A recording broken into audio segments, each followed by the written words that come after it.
Chanel and welcome to my couch. So let's get right into Put a Ring on It, episode 4.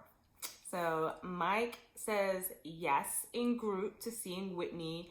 I thought he was going to say no to save face for Shay, but he went ahead and said yes. So good for him. You know, that makes Shay angry. And then Dr. LaBeach asks if the boundaries now will shift because he broke those texting boundaries, and he said no, he'll stop the texting. So Shay then decides that she's going to go on a second date with Peyton just to, make homeboy jealous. So this week they're supposed to be covering family dynamics and the way that affects their relationships. And Shay, Mike, and Ashley are going on dates. Other three are not. So Shay and Michael's visions for their relationships just are not the same. Like, he wants to bring his son in, and she really don't want that kid around. And she doesn't like the way it would change their lifestyle. So she's worried that things will change if the son moves in. And she asked if it would be if she said it was a deal breaker for him, what would he do? And he clearly says he'd have to choose his son, which shocked her for some strange reason. So in Michael's mind, he feels like Shay should just love his son, but he's not hers. Plus, they're not married. So it seems to me, for someone that she claims she wants to marry, she doesn't want the full responsibility for caring for his whole life.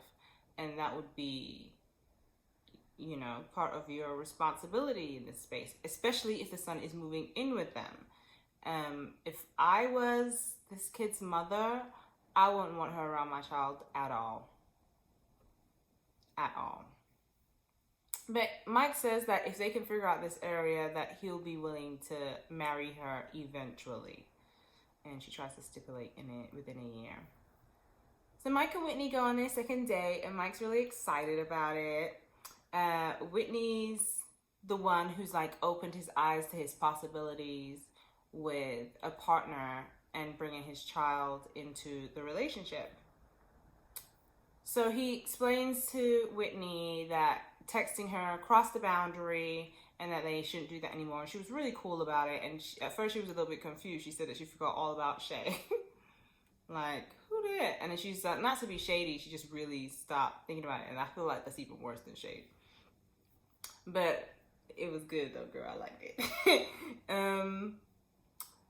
But he really, really clearly enjoys being around her. But, he's figuring out how to see how that will flow and still be respectful to his relationship with Shay. So Ashley goes out with this guy, Charles. Charles shows up with a bouquet of flowers, and Hollywood is on one. He's just giving him all the confidence. He came in, was real nice to the dude, and was just respect the house, whatnot, but just know you're one in a line of guys. And the guy's like, oh, you letting her go out? And he's like, she gonna come back, it's all good. You ain't really got a chance, so I'm fine. Let her go on these dates. I was like, okay. So Ashley was really enjoying the back and forth, but as soon as she closed the door, Hollywood was rolling on the floor. That man can't take it. It was so funny. He told Charles to keep her warm for him. I was like, oh, I like that line, Hollywood. That was good. Keep her, let him know. But yeah, I really like Charles. I think he had really good energy. He was very confident. She said that she felt like he was attentive and he was charming. So anyway, moving forward, Tamika goes to visit her parents. She tells him that, she's hesitant to marry Vince and that he has wanted that up until this point. And she wants something like their 40-year marriage. And they're like, well, we're us and you guys are you, so you're not going to be able to do it like us. You have to make your own way. And she asked how they would feel if they got married. And her dad has some concerns from previous situations that happened, but he'd like to sit Vince down and check that temperature. Whew. So I know that would make Vince nervous. He should be. So Shay's getting ready for her date, and Mike is surprised that he's feeling as jealous as he is about it. So dude comes in, Peyton comes in, and he's like, he ain't that cute, whatever, he's skinny, that's not Shay's type, what have you. But there goes Shay out the door with him. So Shay says that she envisions a relationship that's about her. I don't like her. Let's keep going. And she has a conversation with Peyton and asks him how he feels about marriage, but he is definitely for it. And he seems to really want to take his time with children and go with the flow with that, which I feel matches her energy since she's not really ready for children herself, but they seem to be on the same page about marriage. So that was cool. And then apparently there was a moment on the date where she felt like they should kiss. The flirting was right and everything. But yeah, she was, respecting her relationship by not doing that. She then asked for his number. Now, this girl is really moving off of tit for tat and how she can get underneath Mike's skin because of the fact that he had a good date with the girl the week before. So there's nothing genuine about the way she's moved with Peyton at all. So Tamika and Vince talk about her conversation with her parents, and she tells him that they think he's a cool guy and that her dad really wants to talk to him about them moving forward. And he says, if we get married. She's like, if. So, he just feels like if they are to move forward and get married, he wants to know that she trusts him. And that's fair. They shouldn't get married unless that's what's going to happen. And they have a lot of work to do. So we're back at group, and Tamika shares that she needs to stop expecting Vince to be like her daddy. And she wants to have better communication between the two of them, because anytime she asks him how his day was, she gets like one-word answers. And he feels that her questions are really covering the fact that she's wanting to know, did you cheat today? Did you touch a girl's booty today or try to talk to somebody? Like, he feels like that's where she's always coming from.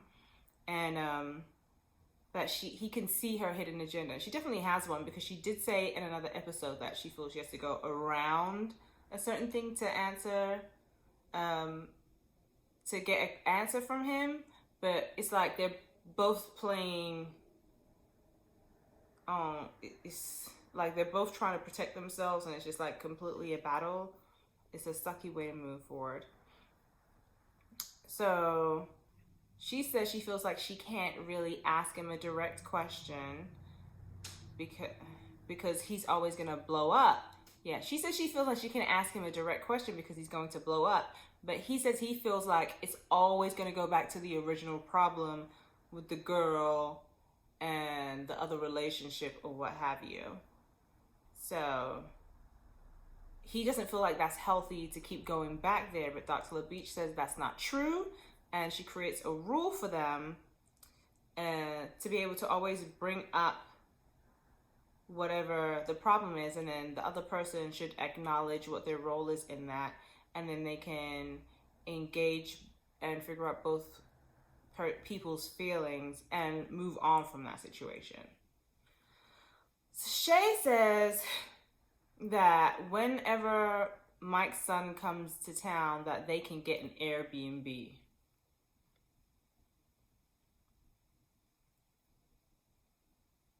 So everyone's looking at her like, huh? When his son comes to the city that you live in, they should get an Airbnb so that you don't have to deal with his child. Okay. Mike must be really in love. Got to be. So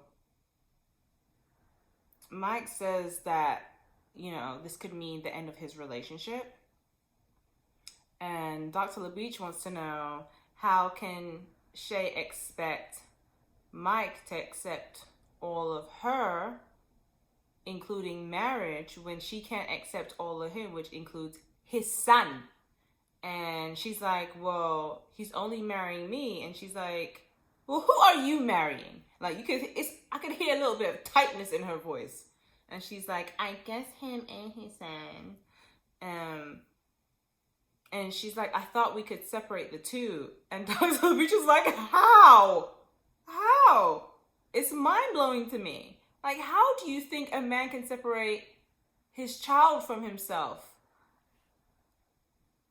I don't want to say that she doesn't have a maternal instinct in her body. Some people need to have kids to actually experience that. But she ain't it. The girl is very self-absorbed. Everything is about her. She doesn't care about anybody's feelings. I don't understand what it is that she gives to Mike that makes him love her so much. She's gross. She ain't that cute either. But anyway, Hollywood seemed to have some tension with Ashley after the date. He said that he noticed that she was acting different, like sitting on the other end of the couch, and she was like, I was just eating food. Like, he started to get real extra sensitive after the date. But they really have to work on, giving each other space and understanding and communicating better through this time period if they're going to keep growing. So Mike says that his date felt very good and that she's a lot like Shay in her personality, and he also explained that he stopped the texting situation and that she was really cool about it. Shay said that she'd date Peyton if she was single, which was to twist a knife into Mike. And she tells him that they almost kissed and she really wanted to. And then she says that, I forgot, I got his number too. So they ask her, why is it okay for you to violate your boundaries, but it's not okay for Mike? And she was like, well, I'm different because I didn't text him. So everything she did was just to be a dig at Mike. There's not an authentic bone in this girl's body. So Dr. LaBeach says, don't create a pattern where he's not sure if he can trust you with his emotions because he doesn't know if what you're creating is emotion worthy. So if you're doing all this extra shit just to get his attention, none of it's real, he's going to continue to protect himself because you're always crying wolf. So anyway, Charles doesn't get a second date with Ashley. She felt like he was too calm and she started to miss Hollywood, which means Hollywood was right so far. None of these guys are comparing to him for her.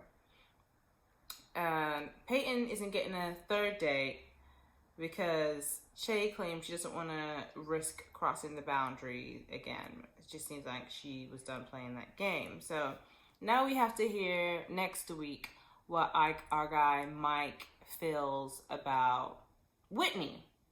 And I hope he goes on a third date with her. So let's see what happens next week. All right, guys. Thank you so much for listening. Make sure you like, comment, and subscribe. And check out Ready to Love as well. All right, bye.